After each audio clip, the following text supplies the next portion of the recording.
ایک جنگ موتا. اس جنگ موتا کی دو چیزیں اہم ہیں.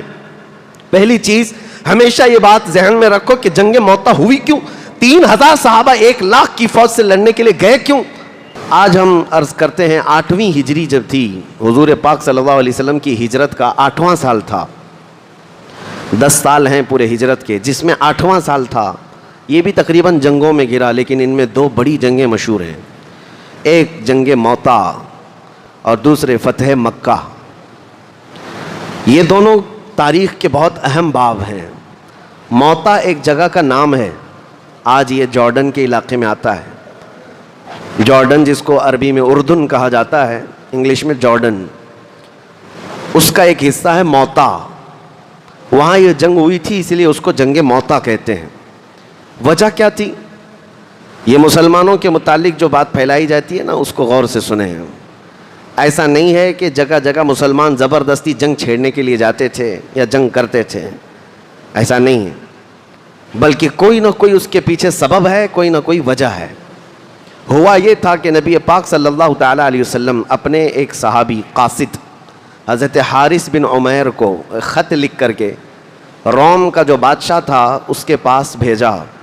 کیونکہ آپ نے سنا تھا 6 ہجری میں حضور صلی اللہ علیہ وسلم نے دنیا بھر کے بہت سارے بادشاہوں کو دعوت اسلام پیش کی, صحابہ لے کر کے گئے خط, اور یہ سلسلہ چلتا رہا. 8ویں ہجری میں بھی حضور صلی اللہ علیہ وسلم نے اپنے ایک قاصد صحابی, جیسے آپ سمجھ لیں ایمبیسیڈر, ترجمان, ان کو خط دے کر کے روم کے بادشاہ کے پاس بھیجا. اور وہ لے کر کے جا رہے تھے.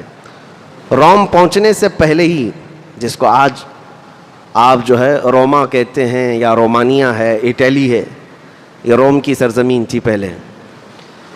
آج اس دور میں بھی وہاں پر کفار و مشرکین عیسائیوں کی حکومتیں قائم ہیں, اس دور میں بھی تھیں.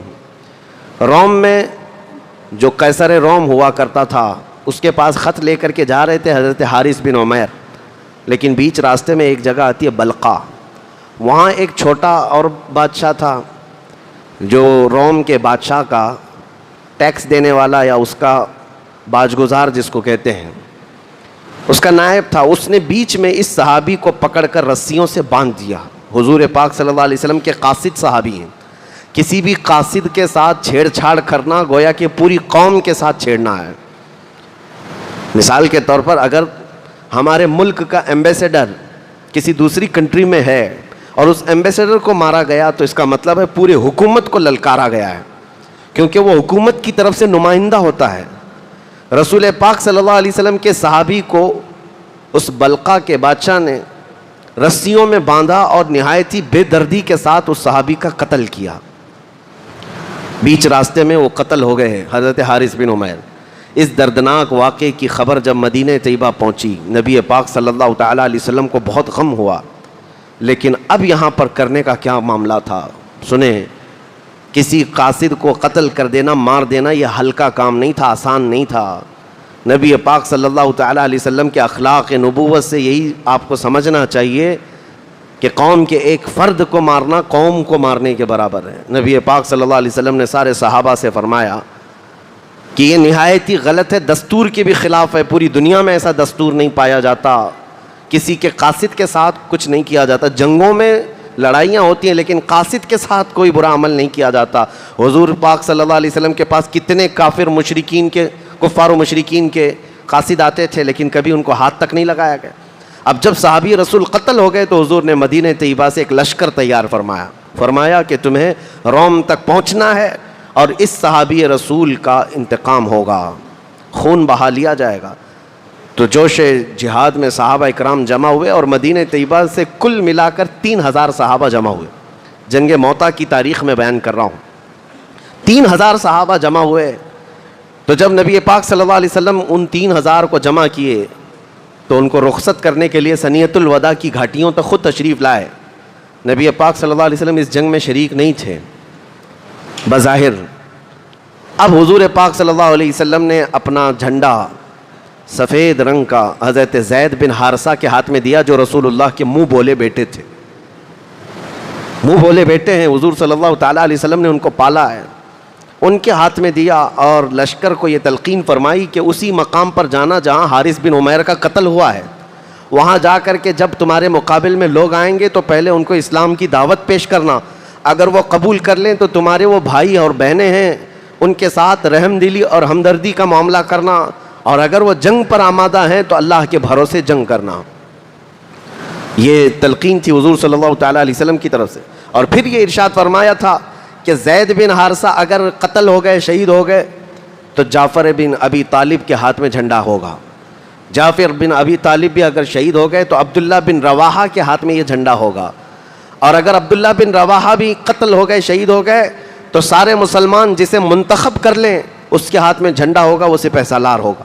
یہ ساری باتیں حضور پاک صلی اللہ علیہ وسلم نے فوج کو بتائیں اور رخصت فرمایا۔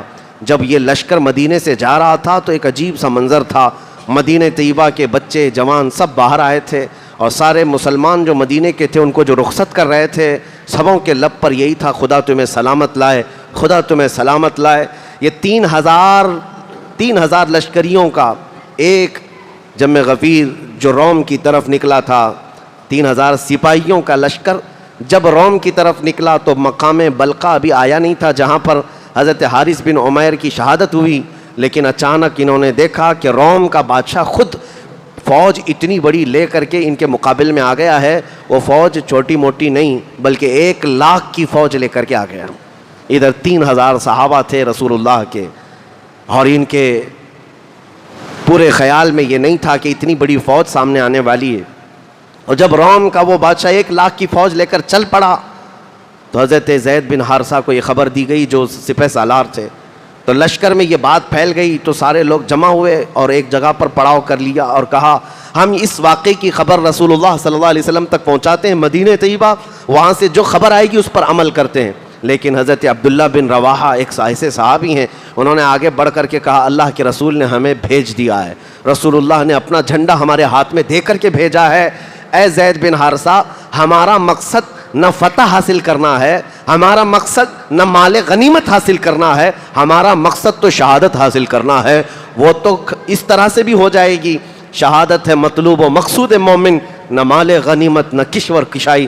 حضرت عبداللہ بن رواحہ کی تقریر سے جتنے صحابہ تھے سب کے سب تیار ہوئے اور کہا 1 لاکھ کیا اس سے زیادہ بھی آنے دیں، ہم یہاں سے اب پیچھے کی طرف واپس نہ جائیں گے۔ وہ کیسا مضبوط ایمان تھا، جن 3000 صحابہ کی بات کر رہا ہوں، جنگ موطا میں صرف 3000 صحابہ ہیں اور 1 لاکھ کی فوج آ رہی ہے، مقابلہ ہو سکتا ہے کتنے گنا زیادہ ہے، کمپیریزن ہو ہی نہیں سکتا۔ اب یہ صحابہ اکرام آگے بڑھتے گئے، اچانک وہ فوج آ گئی، 1 لاکھ کی فوج۔ اب جب ان کا آمنا سامنا ہوا، ایک میدان جہاں موطا کا علاقہ ہے وہاں پر یہ لوگ رک گئے۔ عزیزان گرامی وقار، اب اس میں صحابہ اکرام کی جواں مردی دیکھنے کا منظر ہے۔ حضرت زید بن حارثہ جھنڈا لیے ہوئے تھے اور انہوں نے گھوڑے پر بیٹھ کر کے پوری 1 لاکھ فوج کو مخاطب کر کے فرمایا کہ میں تمہیں اسلام کی دعوت دیتا ہوں، رسول اللہ صلی اللہ تعالیٰ علیہ وسلم کے دامن رحمت میں آنے کی دعوت دیتا ہوں۔ ان میں سے کسی کافر نے قبول نہیں کیا بلکہ تیروں سے اور تلواروں سے جواب دیا۔ جب وہاں سے تیر برسنے لگے، حضرت زید بن حارثہ نے کہا کہ اب ان کے ساتھ جنگ کی شروعات ہوگی جیسے میرے آقا نے حکم فرمایا۔ یہ اتنے ہی صحابہ تھے اور رن ٹوٹ پڑا، یعنی پورے جنگ کا میدان گھماسان کا۔ یہ صحابہ اپنے گھوڑوں سے اتر کر پیادہ چلنے لگے اور ان فوج کے اتنے بڑی ٹکڑیوں میں داخل ہونے لگے۔ صحابہ کے اندر وہ جوش تھا، جب ظاہر سی بات ہے جس کو شہادت ہی حاصل کرنا ہو، جسے اللہ کا قرب ہی حاصل کرنا ہو، جان بچانے کی فکر ہی نہ ہو، تو پھر ان کو کوئی طاقت روک بھی نہیں سکتی۔ یہ رسول اللہ صلی اللہ علیہ وسلم کے پروانے ایسے ٹوٹ پڑے کہ اس فوج میں پہلے تو ایسی کہ زرق برق وردیاں تھیں، وہ ہتھیاروں سے لیس فوج تھی، روم کی بڑی مضبوط فوج۔ حضرت زید بن حارثہ جیسی آگے گئے، ان کو نہایت ہی بے دردی کے ساتھ رومی فوج نے قتل کر ڈالا۔ حضرت زید بن حارثہ یہ رسول اللہ صلی اللہ علیہ وسلم کے منہ بولے بیٹے ہیں، وہ میدان جنگ میں شہید ہو گئے۔ اتنا تیروں سے برچیوں سے انہیں زخمی کر دیا گیا تھا کہ وہ اٹھ نہ سکے، اور ان کے گرنے سے پہلے ہی حضرت جعفر بن ابی طالب اپنے ہاتھ میں جھنڈا لے لی۔ یہ جعفر بن ابی طالب کون ہے؟ یہ مولا علی کرم اللہ وجہہ الکریم کے سگے بھائی ہیں، حیدر کرار کے بھائی ہیں، رسول اللہ صلی اللہ تعالیٰ علیہ وسلم کے چچیرے بھائی ہیں۔ انہوں نے ہاتھ میں جھنڈا لے لیا اور آگے بڑھتے رہے، اور جیسے ہی انہوں نے ایک نعرہ دیا اپنی فوج میں اور جوش آیا۔ حضرت جعفر طیار آگے بڑھے ہی تھے کہ رومی فوجیوں نے حضرت جعفر بن ابی طالب کو بیچ میں سے ایسا کاٹ دیا کہ ان کا جسم آدھا آدھا ہو گیا.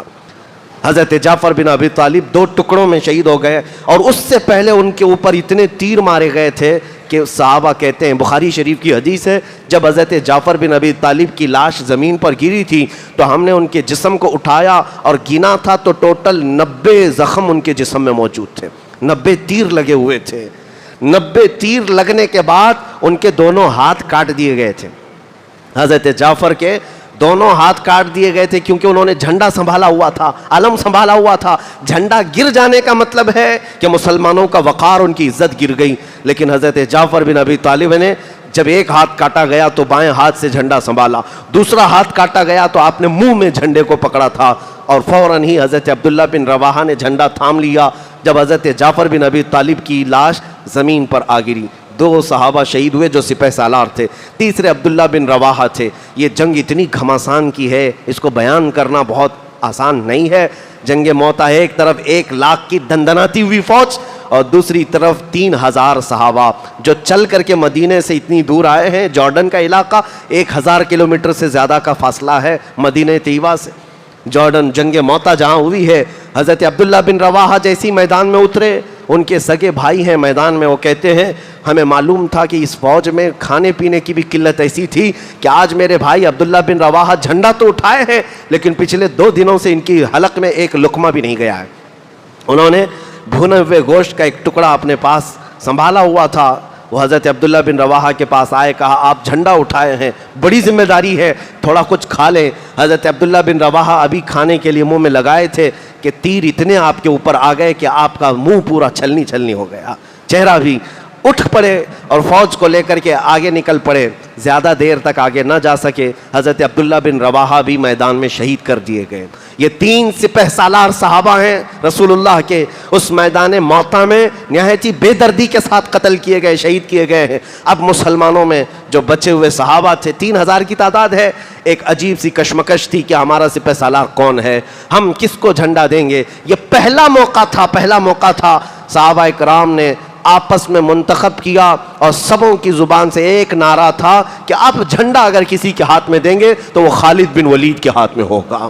یہ سیف اللہ المسلول, حضرت خالد بن ولید کے ہاتھ میں جھنڈا آیا, اور اس کے بعد حضرت خالد بن ولید جب میدان میں اترے ہیں, تاریخ میں آج بھی یہ رقم ہے, اس جنگ موتا میں 9 تلواریں آپ کے ہاتھ سے ٹوٹی تھیں. ایک تلوار ٹوٹتی دوسری اٹھاتے. ان کی تلوار کا وزن 35 کلو کا ہوا کرتا تھا, کوئی 40 کلو کا بھالا ہوا کرتا تھا. یہ تلواریں ٹوٹنے کا مطلب ہے کوئی بلہ اور بیٹ نہیں ہے, تلواریں. حضرت خالد بن ولید کے ہاتھ سے 9 تلواریں ٹوٹیں, اور عین دوپہر کے وقت حضرت خالد بن ولید, ان کی جو جنگی مہارت تھی, ان کو جو جنگ کے نقشے معلوم تھے, اس اعتبار سے 3000 صحابہ کو ایسے بکھیر دیا کہ 1 لاکھ رومی فوجی میرے آقا صلی اللہ علیہ وسلم کے ان پروانوں کا مقابلہ نہ کر سکے. وہ میدان سے پیچھے ہٹنے لگ گئے. تاریخ میں عیسائیوں نے لکھا ہے, ہم نے پہلی مرتبہ ایسی تاریخ پڑھی ہے کہ 1 لاکھ کی فوج میدان سے پیچھے آنے میں ہی عافیت سمجھ رہی ہے, اس لیے کہ حضرت خالد بن ولید نے صرف 3000 صحابہ کو ایسے ٹکڑیوں میں بانٹ کر کے رکھا تھا مقابلے کے لیے کہ وہ 1 لاکھ کا جتھا بھی ان کا مقابلہ کرنے سے عاجز آ گیا تھا. شام سے پہلے یہ رومی فوجیوں کے بادشاہ کی طرف سے اعلان ہوا کہ میدان خالی کر دیا جائے, پیچھے ہٹ جائے, اس لیے کہ قتل زیادہ ہو سکتا ہے. حضرت خالد بن ولید کے ہاتھ میں یہ علم آنے کے بعد جانتے ہیں شام سے پہلے یہ جنگ موتا کو آپ نے فتح کر لیا اور 3000 صحابہ کو صحیح سلامت واپس میدان سے نکال لیا. اس پوری جنگ میں حیرت کی بات یہ ہے 1 لاکھ رومی فوجیوں نے مل کر کے جو رسول اللہ صلی اللہ علیہ وسلم کے چہتے صحابہ کو قتل بھی کیا ہے, تو ٹوٹل تعداد 12 صحابہ کی تھی. 12 صحابہ قتل ہوئے تھے, شہید ہوئے تھے, جن کے مزارات آج بھی جنگ موتا میں ہیں. 1 لاکھ فوج نے مل کر کے 3000 پر حملہ کیا ہے, لیکن شہید کتنے ہوئے؟ صرف 12 لوگ ہوئے. لیکن حضرت خالد بن ولید کے ہاتھوں سے ہی 1 نہیں 2 نہیں 70 سے زیادہ مارے گئے ہیں رومی, اور کئی لوگ قتل ہوئے ان مسلمانوں کے ہاتھ سے. یہ اللہ کی مدد نہیں ہے تو اور کیا ہے, یہ رب العالمین کی طرف سے نصرت نہیں ہے تو اور کیا ہے. یہ جنگ ختم ہونے کے قریب تھی. اب یہاں پر ایک عجیب بات میں آپ کو بتاؤں. جس دن جنگ ہو رہی ہے رسول پاک صلی اللہ تعالیٰ علیہ وسلم مدینہ طیبہ میں موجود ہیں. اس حدیث کو بخاری شریف میں بیان کیا گیا ہے۔ نبی کریم صلی اللہ تعالیٰ علیہ وسلم مدینہ طیبہ میں صحابہ کے سامنے بیٹھے تھے اور اچانک آپ کی آنکھوں سے آنسو آئے۔ حضور سے صحابہ نے پوچھا کہ یا رسول اللہ کیا مسئلہ ہے؟ حضور فرما رہے ہیں میں یہیں سے جنگ موتا کو ملاحظہ کر رہا ہوں، مدینے میں بیٹھ کر جنگ موتا کو ملاحظہ کر رہا ہوں۔ حضور پاک صلی اللہ تعالیٰ علیہ وسلم فرماتے ہیں میرا زید بن حارثہ شہید ہو گیا ہے، اسے رومیوں نے قتل کر ڈالا ہے، اب جھنڈا جعفر بن ابی طالب کے ہاتھ میں ہے۔ تھوڑی دیر کے بعد حضور صلی اللہ علیہ وسلم مدینہ طیبہ میں بیٹھ کر فرماتے ہیں اب جھنڈا جعفر بن ابی طالب کے ہاتھ سے بھی نکل گیا، کافروں نے ان کے جسم کے 2 ٹکڑے کر دیے ہیں، عبداللہ بن رواحہ نے جھنڈا سنبھال لیا ہے۔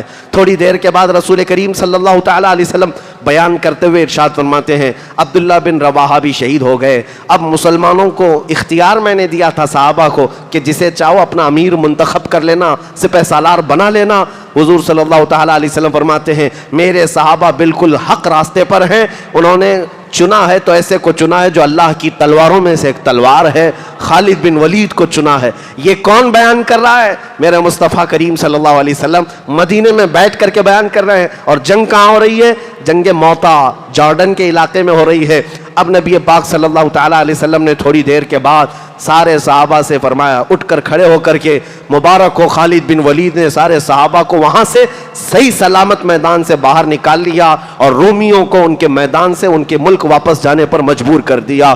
یہ خالد بن ولید رضی اللہ تعالیٰ عنہ کی اسلام میں آنے کے بعد بڑی فتحوں میں سے پہلی فتح تھی، جس دن حضور صلی اللہ علیہ وسلم نے آپ کو سیف اللہ المسلول کہا تھا۔ جانتے ہیں میں یہ بات اس لیے عرض کر رہا ہوں کہ یہی دن تھا حضور صلی اللہ تعالیٰ علیہ وسلم اپنے گھر سے نکلے، جعفر بن ابی طالب کی جو اہلیہ محترمہ ہیں، زوجہ ہیں حضرت اسماء بنت امیس، وہ حضور صلی اللہ تعالیٰ علیہ وسلم کے یعنی سگے چچیرے بھائی حضرت جعفر کی زوجہ ہیں، ان کے 2 بچے بھی ہیں۔ آپ کی زوجہ حضرت اسماء اپنے بیٹوں کو نہلا دھلا کر کپڑے پہنا کر انہیں تیار کر کے بٹھائی ہوئی تھیں۔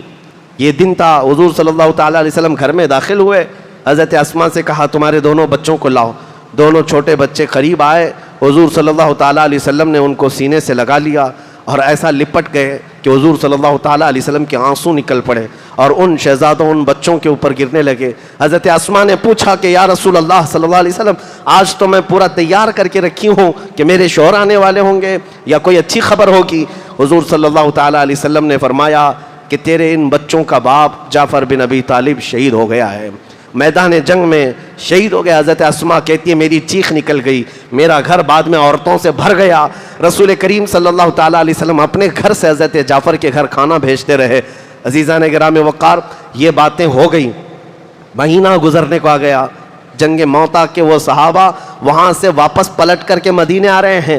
جب مدینے آئے تو جنگ ختم ہو کر کے تقریباً مہینہ گزرنے کو تھا۔ وہ سارے صحابہ کی جماعت جب مدینہ طیبہ آئی، حضور صلی اللہ تعالیٰ علیہ وسلم کو خبر ملی تو پورے مدینے والے رسول اللہ صلی اللہ علیہ وسلم کے ساتھ چل پڑے۔ اس میں بچے بھی تھے، جوان بھی تھے۔ حضرت خالد بن ولید اور بچی ہوئی فوج کا استقبال کرنے کے لیے جب سارے صحابہ مدینے سے باہر آئے، ان صحابہ کا شاندار استقبال کیا گیا، مدینے میں لایا گیا۔ اب اس میں ایک صحابی حضرت یعلا، وہ کہتے ہیں کہ میں بڑھ کر کے حضور صلی اللہ علیہ وسلم کے قدموں میں گرا، حضور نے اٹھا لیا اور کہتے ہیں میرا دل بھر آیا تھا کہ میں جنگ کے حالات بتا دوں کہ میں نے کیا کیا دیکھا ہے جنگ موتا میں، کون کون شہید ہوئے ہیں، سب خبریں دے دوں۔ رسول کریم صلی اللہ علیہ وسلم نے بازوؤں سے پکڑ کر اٹھایا اور فرمایا یعلا تم بیان کرو گے جنگ موتا کو یا مجھ سے سنو گے؟ حضرت یعلا کہتے ہیں یا رسول اللہ صلی اللہ علیہ وسلم یہ ادنا غلام آپ سے ہی جنگ موتا کی خبر سننا چاہتا ہے۔ حضور صلی اللہ تعالیٰ علیہ وسلم نے پھر شروع سے لے کر اخیر تک جنگ موتا کا جو حال تھا دوبارہ ان فوجیوں کے سامنے بیان کیا۔ وہ ایک لخت چیخ کر کہنے لگے قسم اس رب ذوالجلال کی جس نے حق کے ساتھ آپ کو رسول بنا کر بھیجا ہے۔ عزیزان گرامی وقار، یہ عقیدہ صرف بریلویوں کا نہیں ہے، یہ عقیدہ تو صحابہ کرام کا بھی تھا کہ اگر میدان جنگ میں ہم تلوار اٹھائے ہوں، رسول اللہ مدینے میں بیٹھ کر کے بھی اس کا مشاہدہ کر رہے ہیں۔ اسی لیے ہم یہ کہتے ہیں ہم یہاں سے پکارے وہ وہاں سے سنے، مصطفیٰ کی سماعت پہ لاکھوں سلام۔ حضور پاک صلی اللہ تعالیٰ علیہ وسلم کی نظروں سے چھپاؤ کوئی اور کوئی غیب کیا تم سے نہاں ہو بھلا، جب نہ خدا ہی چھپا تم پہ کروڑوں درود۔ نبی کریم صلی اللہ تعالیٰ علیہ وسلم جنگ موتا کی خبریں دیتے رہے۔ اس پوری جنگ کو میں نے جو بیان کیا حضرت خالد بن ولید رضی اللہ تعالیٰ عنہ کی سپہ سالاری میں فتح کے ساتھ واپس لوٹایا گیا. دو اہم باتیں.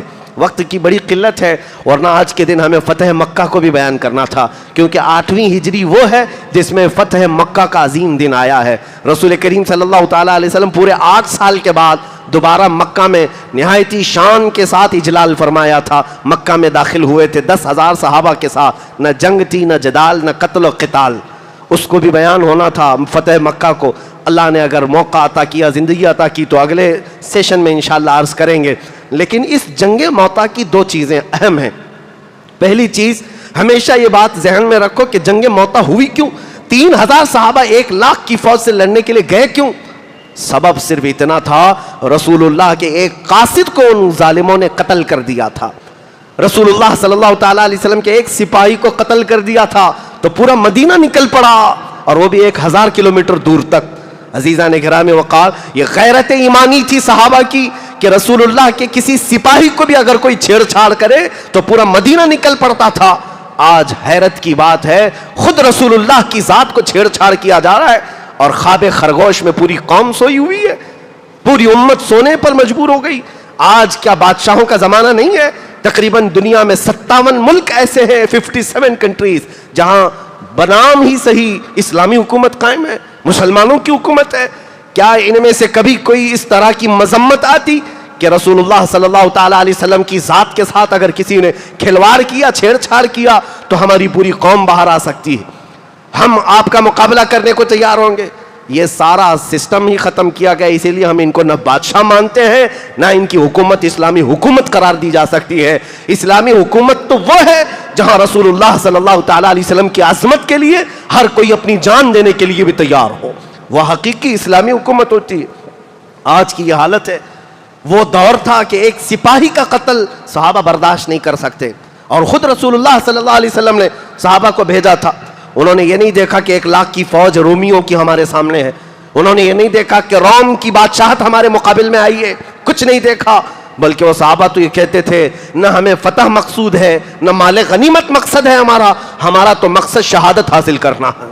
اور وہ نکل پڑتے, اور یہی ان کا عزم تھا جو دنیا کو خوف زدہ کیا ہوا تھا. جانتے ہو, تقریباً 1000 سال ایسے گزرے ہیں کہ دنیا حضور صلی اللہ تعالیٰ علیہ وسلم کی طرف انگلی اٹھانے سے بھی ڈرتی تھی. ان کو پتا تھا کہ رسول اللہ صلی اللہ علیہ وسلم کا مقام تو بہت دور ہے, ان کے کسی غلام کے ساتھ چھیڑ چھاڑ کرنے پر بھی یہ جہاد پر اتر آتے ہیں. آپ کو پتا ہے, ہندوستان میں سب سے پہلی جنگ جو ہوئی ہے, مسلمانوں کا جو دخول ہوا فوج کے ساتھ, وہ محمد بن قاسم کی فوج تھی. 10,000 کی فوج سندھ کے علاقے سے آئی تھی سب سے پہلے. وہ وجہ کیا تھی؟ کیا یہاں لوٹ مار کرنے آئے تھے, لوگوں کو قتل کرنے آئے تھے؟ نہیں. راجہ دابر سنگھ, جس نے چند مسلمان عورتوں کو, اس کے گنڈوں نے, جو حج پر جا رہی تھیں عورتیں, ان عورتوں کو گرفتار کر کے ان کی عزت لوٹ کر کے, ان کا مال لوٹ کر کے ان کو قیدی بنایا تھا. تو ان عورتوں کی طرف سے جو حالات دیکھا تھا, کسی نے جا کر خلیفہ وقت کے سامنے یہ بات بیان کی تھی. تو محمد بن قاسم 19 سال کا جوان تھا, 19 سال کا جوان تھا, 10,000 کا لشکر لے کر کے ہندوستان چلا آیا, صرف اپنی بہنوں کی عزت واپس لینے کے لیے. اپنی بہنوں کے اوپر اگر کسی نے خراب نظر ڈالی ہے تو وہ لشکر لے کر آیا, اور ایسا نہیں کہ سیدھا قتل و غارت شروع کیا. پہلے راجہ دابر سنگھ کو کہا بھی کہ جن مقدس عورتوں کو تم نے گرفتار کیا جو حج پر جا رہی تھیں, انہیں آزاد کرو, اور جنہوں نے ان کے ساتھ کھلواڑ کیا ان کو سزا دو. لیکن اس کو گھمنڈ سے چور تھا وہ بادشاہ راجہ. اس نے کہا کہ ایک چھوٹا بچہ مجھے للکار رہا ہے, تمہاری بات پر تو نہ میں عورتوں کو چھوڑوں گا, نہ میرے سپاہیوں کو سزا دوں گا. تو پھر محمد بن قاسم نے کہا, چلو راجہ دابر سنگھ, اس چھوٹے بچے سے اب مقابلے کے لیے تیار ہو جاؤ. 3 دن کی جنگ ہوئی تھی, یہ پہلی جنگ ہے. محمد بن قاسم نے ایسی جنگ لڑی تھی کہ راجہ دابر سنگھ کی پوری فوج ختم ہو گئی, اور اس کا دور ہی ختم ہو گیا. خود راجہ دابر سنگھ قیدی بن کر کے گرفتار ہو کر آیا. محمد بن قاسم کی یہ تاریخ آج بھی ہندو پنڈتوں کی طرف سے لکھی ہوئی تاریخ میں بھی موجود ہے, اور انہوں نے اقرار کیا کہ ایک نوجوان آیا تھا جو عورتوں کی عزت کے لیے عرب سے نکل کر کے یہاں آ گیا تھا, اور یہاں کے علاقے کے لوگوں نے اسے سلام بھی کیا, اور اس کے عدل و مساوات کو اور اس کے انصاف کو سلام کیا تھا. عزیزان گرامی وقار, آج ہمیں ہو کیا گیا ہے؟ ہم تو نکڑوں پر بیٹھ کر کے اپنی بہنوں کی عزت لوٹتے ہوئے ویڈیوز دیکھ دیکھ کر کے شیئر کرتے رہتے ہیں. حالات اس قدر گمبھیر ہو گئے، جگہ جگہ کے تھک چکے ہیں تمہیں یہ ہنگامے، نشاط لذت خواب گراں بدل ڈالو۔ فلسطین کے بچے آج چیختے رہتے ہیں لیکن حکومتیں خواب خرگوش میں ہیں۔ آج وہ رسول اللہ کے صحابہ کا دور تھا، ایک صحابی کا قتل ہو جاتا 1000 کلومیٹر دور، پورا مدینہ مقابلے کے لیے چلا جاتا۔ آج ملک شام کے 50 لاکھ لوگوں کو بے گھر کر دیا گیا ہے، 10 لاکھ بچے مر چکے۔ عراق میں حالت یہ ہے پچھلے 20 سالوں سے لوگوں کے گھروں میں جنازہ اٹھانے کے لیے لوگ نہیں ہوتے، پورے کھیلنے کے میدان جو فٹ بال کے میدان تھے وہ قبروں سے بھر گئے ہیں، 10 سال کے اندر قبروں سے میدان بھر گئے۔ یہ موت کا تماشا عام کر دیا گیا، لیکن صرف اور صرف ٹارگٹ مسلمانوں کے ملکوں میں ہے۔ عزیزان گرامی، یورپ اپنی ترقیوں میں موج مستی کر رہا ہے، امریکہ اور رشیا اور یورپ اور UK یہ سب اپنی عیاشیوں میں مست ہیں، لیکن اگر تکلیفیں کوئی جھیل رہا ہے تو یہ اسلامی ممالک ہیں۔ اس کی وجہ صرف یہ ہے، ایک نکتے میں بیان کر کے ختم کرتا ہوں، ان کے جو ہم غلام تھے خلق کے پیشوا رہے، ان سے پھرے جہاں پھرا پھر آئی کمی وقار میں۔ بات صرف اتنی ہے، جب تک تمہارے اندر جذبہ اور احساس تھا کہ ہم سب کی ڈور رسول اللہ کے قدموں سے بندھی ہے، تو تمہارے اندر ایمان بھی مضبوط تھا اور اللہ کی مدد بھی آتی تھی۔ آج بس اتنا ہی عزم کرو کہ ہمیں سیرت مصطفیٰ سے یہ درس لینا ہے کہ پورے مومنین ایک جسم کی طرح ہیں، ایک عضو کو تکلیف ہو تو پورے جسم میں تکلیف ہونا چاہیے۔ اللہ کریم امت مسلمہ پر رحم فرمائے، میرے آقا کی امت پر اللہ کرم فرمائے، ہمارا کھویا ہوا وقار اور ہماری کھوئی ہوئی عزت ہمیں واپس عطا فرمائے۔ مولا کریم تیرے حبیب پاک کی اس بھولی بھالی امت کو غیب سے تو اصلاح کرنے والا قائد عطا فرما، ہماری جماعت میں صلاح الدین پیدا فرما، ہماری جماعت میں خالد بن ولید کا جانشین عطا فرما، تیرے حبیب پاک کے سچے فدائی اور شہدائی ہمیں عطا فرما۔ وآخر دعوانا ان الحمدللہ رب العالمین۔ السلام علیکم۔